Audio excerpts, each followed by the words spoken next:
யுத்தங்களையும் யுத்தங்களின் செய்திகளையும் கேள்விப்படுவீர்கள். கலங்காதபடி எச்சரிக்கையாயிருங்கள். இவைகளெல்லாம் சம்பவிக்க வேண்டியதே, ஆனாலும் முடிவு உடனே வராது. ஜனத்திற்கு விரோதமாய் ஜனமும், ராஜ்யத்துக்கு விரோதமாய் ராஜ்யமும் எழும்பும். பஞ்சங்களும் கொள்ளை நோய்களும் பூமி அதிர்ச்சிகளும் பல இடங்களில் உண்டாகும். இவைகளெல்லாம் வேதனைகளுக்கு ஆரம்பம். திருச்சபையே, உன் நேசரை சந்திக்க நீ ஆயத்தமா? நீங்கள் நினையாத நாளிகையிலே மனுஷகுமாரன் வருவார். ஆதலால் நீங்களும் ஆயத்தமாயிருங்கள். கிறிஸ்துக்குள் பிரியமானவர்களே, இந்த காணொளி மூலம் உங்களை நான் சந்திப்பதில் மிகுந்த மகிழ்ச்சி அடைகிறேன். இந்த நாட்களில் நாம் பார்க்கும் பொழுது உலகத்தில் யுத்த மேகங்கள் சூழ்ந்திருப்பதை நாம் பார்க்கிறோம். ஆண்டவராகிய இயேசு கிறிஸ்து கூறின தீர்க்க தரிசனங்கள் மிக துல்லியமாய் நிறைவேறும் ஒரு காலத்தில் திருச்சபையானது இருக்கிறது என்பதை நாம் சிந்திக்க வேண்டும். குறிப்பாக இந்த அடிமைக்கு 7/9/2020 அன்று ஒரு தரிசனத்தை கொடுத்தார் என்று உங்களுக்கு முன்பே பல காணொளிகள் மூலம் அதை குறித்து தெரிவித்து இருந்தேன். அந்த தரிசனம் என்ன சொல்லுகிறது? ஒரு பெரிய கொள்ளை நோய் இருந்த காலகட்டத்தில் ஒரு தேவதூதன் வந்து, அதற்கு பிறகு யுத்தம் வரும், யுத்தத்துக்கு பிறகு பஞ்சம் உண்டாகும் என்று, இதனால் உலகத்தில் 1/3 பங்கினர் மரிப்பார்கள் என்று அவன் கூறிவிட்டு போய்விட்டான் என்று கடந்த நாட்களில் காணொளி மூலம் உங்களோடு கூட அந்த தரிசனத்தையும் அதற்கான விளக்கத்தையும் பகிர்ந்து கொண்டேன். 17/2/2022 அன்று வர இருக்கும் இருவரும் ஆபத்துக்கள் என்ற தலைப்பிலும் இந்த செய்தியை உங்களுக்கு நான் நினைவுபடுத்தி இருக்கின்றேன். இதைத் தொடர்ந்து 23/2/2022 அன்று உக்ரைன் ரஷ்யா போர் ஆரம்பித்து இன்றும் முடிவிராமல் அது தொடர்ச்சியாய் நடந்து கொண்டேதான் இருக்கிறது. அதைத் தொடர்ந்து 7/10/2023 அன்று இஸ்ரேல் ஹமாஸ் இந்த பிரிவினருக்கு இடையே மிகப்பெரிய ஒரு கான்ஃப்ளிக்ட் ஏற்பட்டு அந்த யுத்தம் மும்முரமாக இன்றும் நடைமுறையில் தான் இருக்கின்றது. இதைத் தொடர்ந்து 13/6/2025 அன்று இஸ்ரேலுக்கும் ஈரானுக்கும் ஒரு மிகப்பெரிய போர் ஆரம்பமாகி ஏறக்குறைய 12 நாட்கள் இந்த போர் நடந்து கொண்டிருக்கும் சூழ்நிலையில் இன்னும் அது தெளிவாக முடிவு பெறும் நிலையில் இல்லை என்பதை நாம் நன்றாக அறிகிறோம். இதையெல்லாம் என்னத்தை நாம் உணர்த்துகிறது என்று பார்ப்போமானால், இயேசு கிறிஸ்து வெகு சீக்கிரமாய் உலகத்திற்கு வரப்போகிறார் என்ற அடையாளத்தை நமக்கு அது முன்னறிவிக்கிறதாய் காணப்படுகிறது. அருமையான கர்த்தருடைய பிள்ளைகளே, 3ஆம் உலக யுத்தமும் அந்தி கிறிஸ்துவின் வருகையும் என்ற ஒரு தலைப்பின் அடிப்படையில் இந்த காணொளியை நாம் பார்த்து சிந்திக்க இருக்கின்றோம். வேதாகமத்தில் மத்தேயு சுவிசேஷம் 24ஆம் அதிகாரம் 6ஆம் வசனத்தில் யுத்தங்களையும் யுத்தங்களின் செய்திகளையும் கேள்விப்படுவீர்கள் என்று ஆண்டவராகிய இயேசு கிறிஸ்து அவருடைய வருகைக்கு முன்பாக நடக்கும் அடையாளமாக அவர் கூறியிருக்கிறதை நம்மால் நன்றாக அறிந்து கொள்ள முடிகிறது. அந்த வசனத்தை நாம் வாசிக்கலாம். யுத்தங்களையும் யுத்தங்களின் செய்திகளையும் கேள்விப்படுவீர்கள். யுத்தங்களின் செய்திகளையும் கேள்விப்படுவீர்கள். கலங்காதபடி எச்சரிக்கையாயிருங்கள். கலங்காதபடி எச்சரிக்கையாயிருங்கள். இவைகள் எல்லாம் சம்பவிக்க வேண்டியது. ஆனாலும் முடிவு உடனே வராது என்று ஆண்டவராகிய இயேசு கிறிஸ்து தீர்க்க தரிசனமாய் முன்னறிவித்திருக்கிறார். ஆம்பிளிஃபைட் பைபிளில் ஆங்கில மொழிபெயர்ப்பில் you will continually hear of wars and rumours of wars என்று மொழிபெயர்க்கப்பட்டுள்ளது. அதாவது யுத்தங்கள் நாளுக்கு நாள் வளர்ந்து கொண்டே இருக்கும், அது பெருகி கொண்டே இருக்கும். யுத்தங்கள் அது யாராலும் தடுத்து நிறுத்தப்பட முடியாது. இப்படி நிறைய யுத்தங்கள் பெருகி பெருகி பெருகி இது 3ஆம் உலக யுத்தத்தை உருவாக்கப் போகிறது என்பதுதான் தீர்க்க தரிசனத்தின் உண்மையாக காணப்படுகிறது. பிரியமானவர்களே, கடந்த 20 மற்றும் 21ஆம் நூற்றாண்டு தொடர்ச்சியான யுத்தங்கள் நிறைந்த நூற்றாண்டுகளாகவே விளங்கி வருகிறது. இந்த 2 நூற்றாண்டுகளில் 10,000க்கும் மேற்பட்ட பெரிய யுத்தங்கள் நடந்துள்ளது. 1000க்கும் மேலான சிறிய யுத்தங்கள் நடந்துள்ளது. 1000க்கும் குறைவான கான்ஃப்ளிக்ட்ஸ், அதாவது கொள்கை மோதல்கள் நடைபெற்று இருக்கிறதாக செய்திகள் கூறுகிறது. நூற்றுக்கணக்கான ஸ்கார்மிசஸ், சண்டைகள் நடந்துள்ளது. 20ஆம் நூற்றாண்டில் மட்டும் 187 மில்லியன் மக்கள் யுத்தத்தில் மரித்திருக்கின்றார்கள். 21ஆம் நூற்றாண்டில் அதைவிட வேகமாக யுத்தங்களும் மரணங்களும் அதிகரித்து வருகிறது.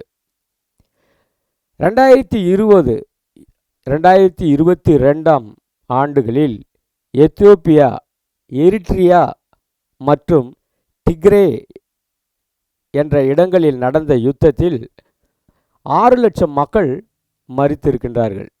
2021இல் மியான்மரில் நடந்த யுத்தத்தில் 50,000 மக்கள் மரித்திருக்கிறார்கள். 2022இல் ரஷ்யாவிற்கும் உக்ரைனுக்கும் நடக்கின்ற போரில், இன்னும் அந்த போர் நடைமுறையில் இருக்கிறது, ஏறக்குறைய 2 லட்சம் மக்கள் மரித்திருக்கிறதாக செய்தி ஊடகங்களில் நாம் கவனிக்க முடிகிறது. அதேபோல் 2023இல் சூதான் சிவில் வார், அந்த யுத்தத்தில் 15,000 மக்கள் மரித்திருக்கிறார்கள். அக்டோபர் 7, 2023இல் ஆரம்பமான இஸ்ரேல், அமாஸ் மற்றும் இசபுல்லா தீவிரவாத இயக்கங்களோடு நடக்கும் யுத்தத்தில் ஏப்ரல் 8, 2025இன் கணக்கின்படி இஸ்ரேலில் 1706 பேரும் பாலஸ்தீனத்தில் 52,000 பேரும் மரித்திருப்பதாக புள்ளி விவரங்கள் கூறுகின்றது. ஹைத்தி கேங் வயலன்ஸ் மூலமும் பல வன்முறை சம்பவங்கள் நடைபெற்று வருகின்றது. சமீபத்தில் காஷ்மீரில் உள்ள பகல்காம் என்ற இடத்தில் தீவிரவாதிகள் 26 பேரை சுட்டு கொன்றதால் மே 7ஆம் தேதி நள்ளிரவில் இருந்து இந்தியாவிற்கும் பாகிஸ்தானுக்கும் இடையே யுத்தம் நடந்து கொண்டிருக்கிறது.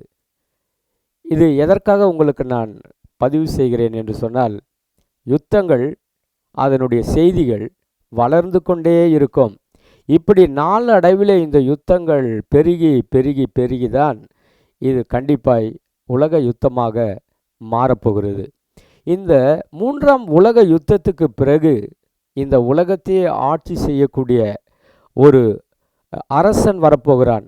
அவனை குறித்து வேதாகமம் சொல்லுகிறது, அவன்தான் ஒன் வேர்ல்ட் கவர்மெண்ட்டை நிறுவுவதற்காக வருகின்ற அந்தி கிறிஸ்துவாய் இருப்பான் என்று வேதம் நமக்கு தெளிவாக எச்சரிக்கிறது. பிரியமானவர்களே, நம்முடைய தலைமுறையில் இந்த சம்பவங்கள் டெய்லி நம்ம அதை கேட்கிறோம். அதை பல காணொளிகள் மற்றும் தொலைக்காட்சி, இப்பொழுது இருக்கின்ற தகவல் தொடர்பு ஊடகங்கள் மூலம் அதை நாம் ஒவ்வொரு நாளும் அனைவரும், உலக மக்கள் அனைவரும் கவனித்து கொண்டுதான் இருக்கின்றோம். இது ஏதோ தற்காலிகமாக ஏதோ ஒரு சூழ்நிலைக்காக நடக்கிற கான்ஃப்ளிக்ட் என்றெல்லாம் சொல்ல முடியாது. 3ஆம் உலக யுத்தம் சீக்கிரமாய் அது நடைபெற்றே தீரும். அது எந்த உலக தலைவர்களாலும் தடுத்து நிறுத்தவே முடியாது. ஏனென்றால் நீங்கள் 2000 ஆண்டுகளுக்கு முன்பு இயேசு கிறிஸ்து இந்த காரியத்தை குறித்து, தொடர்ச்சியான யுத்தத்தை குறித்து தீர்க்கமாய் அவர் உரைத்துள்ளார். எசேக்கியேல் தீர்க்கதரிசன புஸ்தகம் 38ஆம் அதிகாரம் 8ஆம் வசனத்தில் எசேக்கியேல் தீர்க்கதரிசி மிக அழகாக பல 1000 ஆண்டுகளுக்கு முன்பு இந்த காரியத்தை திட்டவட்டமாக பதிவு செய்கிறார்.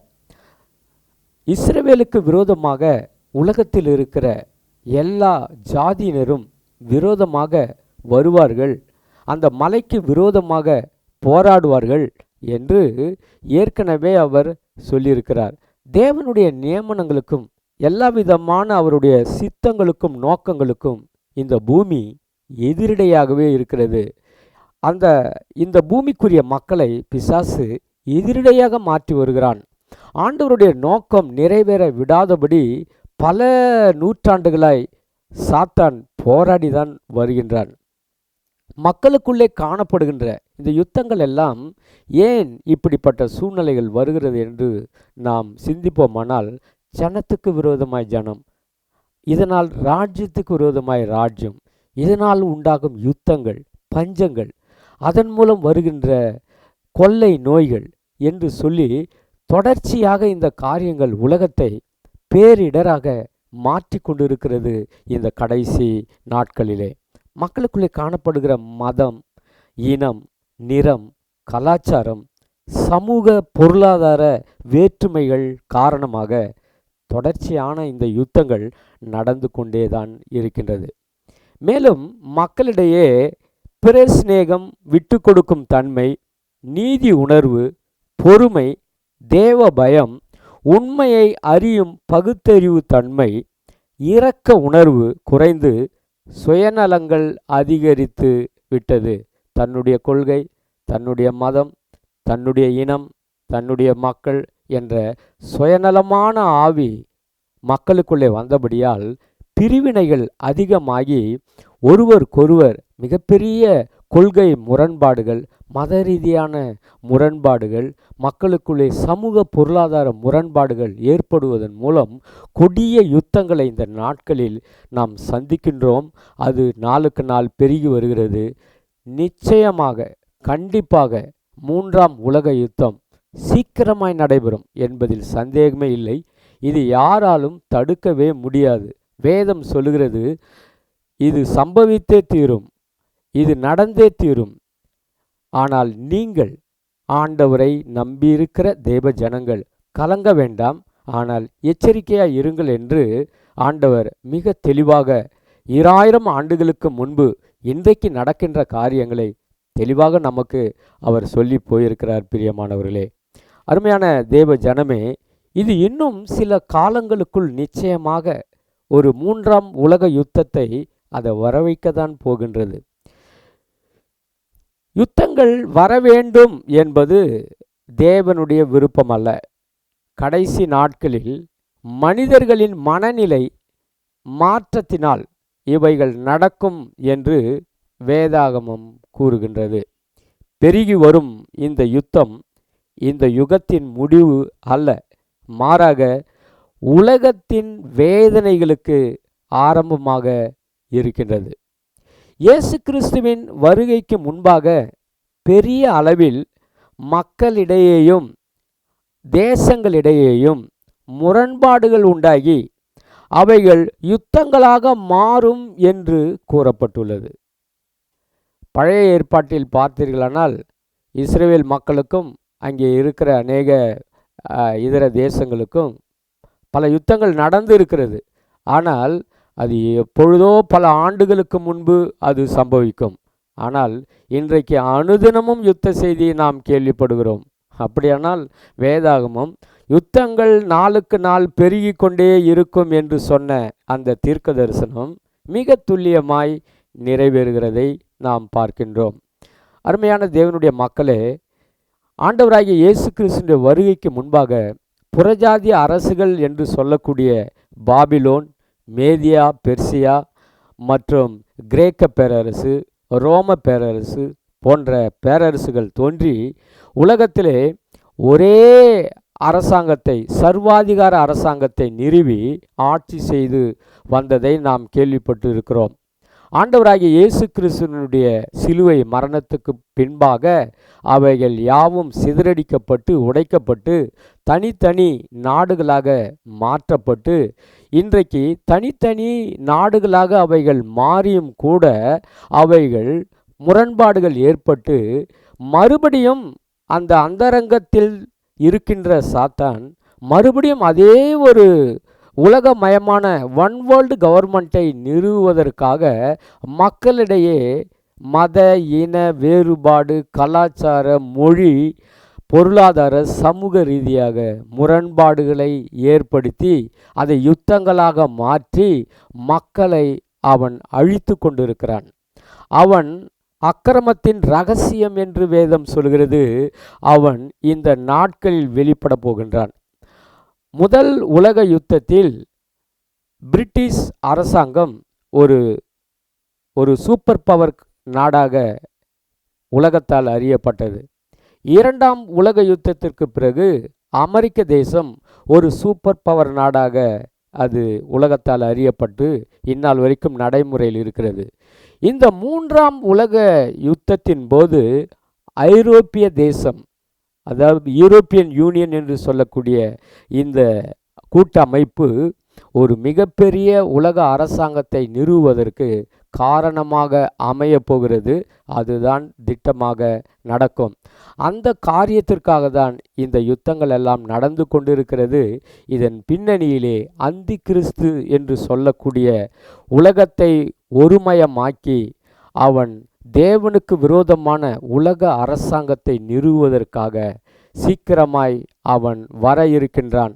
அவனுடைய அக்கிரமமான, மறைமுகமான, அநீதியான நிகழ்வுகளின் மூலம்தான் இன்றைக்கு இப்படிப்பட்ட மிகப்பெரிய யுத்த செய்திகளையும் யுத்தங்களையும், மக்கள் இரத்தம் சிந்தி அழிகிறதையும், தேசங்கள் மிகவும் பரிதபிக்கிறதையும் நாம் பார்க்கிறோம். பிரியமானவர்களே, இதை தொடர்ந்து மிகப்பெரிய பொருளாதார பின்னடைவு உலகம் முழுவதும் ஏற்பட்டு அது மிகப்பெரிய பஞ்சத்தை உலகளாவிய அளவில் உண்டாக்கப் போகிறது. உலகளாவிய கொள்ளை நோயை பார்த்தோம். அடுத்து உலகளாவிய யுத்தத்தை பார்க்க போகிறோம். அடுத்து உலகளாவிய பஞ்சமும் உண்டாகப் போகிறது. இவைகள் சம்பவிக்கும். இவைகள் சம்பவிப்பது இயேசு கிறிஸ்துவினுடைய இரகசிய வருகைக்கு அடையாளமாக காணப்படுகிறது. இது திருச்சபைக்கு அடையாளமாக கொடுக்கப்பட்டிருக்கிறது. ஆகையினால் ஆண்டவர் தீர்க்கமாய் பேசின 7/9/2020 அன்று தீர்க்கமாய் வெளிப்பாடாய் பேசின அந்த யுத்தத்தின் செய்திகளை நாம் அறிந்து கேட்டு நாம் மூலமாய் அதை பார்த்து வருகிறோம். அந்த துயர சம்பவங்களை நாம் அறிந்து மிகவும் வேதனையாய் இருக்கிறது தான். ஆனாலும் இது கிறிஸ்துவின் அடையாளத்திற்கு காரணமாய் அமைந்திருக்கிறது. ஆகையினால் திருச்சபைக்கு ஆண்டவர் சொல்லுகிற செய்தி என்னவென்றால், உன்னுடைய வீட்டின் வாசல் அருகே உன் மீட்பர் வந்திருக்கிறார் என்பதை இது உணர்த்துகிறது. திருச்சபை மக்கள் உதாசீனமாகவோ, மெத்தனமாகவோ, நிர்விசாரமாகவோ இல்லாமல் கிறிஸ்துவின் வருகைக்கு அனுதினமும் தன்னை புத்தியுள்ள மனவாட்டியாய் ஆயத்தப்படுத்தி கொள்ள வேண்டும் என்பது இந்த அடையாளங்கள் மூலம் நாம் நன்றாக உணர முடிகிறது. ஆகையினால் கிறிஸ்துக்குள் பிரியமானவர்களே, இதை அவ்வப்போது உங்களுக்கு இந்த செய்தியை நாங்கள் நினைவுபடுத்தி கொண்டிருக்கிறோம். இந்த யுத்தங்கள் எல்லாம் ஏதோ ஒரு காரணத்தினாலே நின்று இருக்கிறது என்று தயவு செய்து நீங்கள் நினைக்காதிருங்கள். திடீரென்று நினையாத நேரத்தில் கண்டிப்பாய் ஒரு மிகப்பெரிய உலக யுத்தம், மூன்றாம் உலக யுத்தம் நிச்சயம் ஒரு நாளிலே சமீபமாகவே நீங்கள் அதை பார்க்க போகிறீர்கள். அதற்கு பின்பாக உலகத்தை ஆளக்கூடிய ஒரு அந்தி கிறிஸ்து புறப்பட போகிறான், வரப்போகிறான். அதற்கு முன்பாக திருச்சபையானது இயேசு கிறிஸ்துவின் இரத்தத்தினால் மீட்கப்பட்ட அந்த பரிசுத்த சபையானது எடுத்து கொள்ளப்பட இருக்கிறது. அந்த எடுத்து கொள்ளப்படும் அந்த நாளுக்காய் நீங்கள் அந்த மகிமையான நேரத்திற்காய் மறுரூபப்பட வேண்டும் என்பதுதான் இந்த எச்சரிப்பின் செய்தியாக இந்த காணொளி மூலம் உங்களுக்கு நாங்கள் தெரியப்படுத்துகிறோம். இதை கேட்கிற அன்பு சகோதர சகோதரிகளே, இந்த காரியங்கள் எல்லாம் உங்களுடைய மனதில் நிறுத்தி ஆண்டவரை நெருங்குங்கள், ஆண்டவருடைய சமூகத்தில் அதிகம் கிட்டி சேருங்கள், உங்களுடைய ஜெப வாழ்க்கையை அதிகமாய் நீங்கள் உயர்த்துங்கள். அது உங்களுக்கு நன்மையாய் இருக்கும். ஆண்டவராகிய இயேசு கிறிஸ்து வரும்போது அவருடைய சமூகத்தில் எவன் ஜெபம் செய்து காத்திருக்கிறானோ அவன் கண்டிப்பாய் தேவனுடைய வருகையிலே எடுத்து கொள்ளப்படுவான்.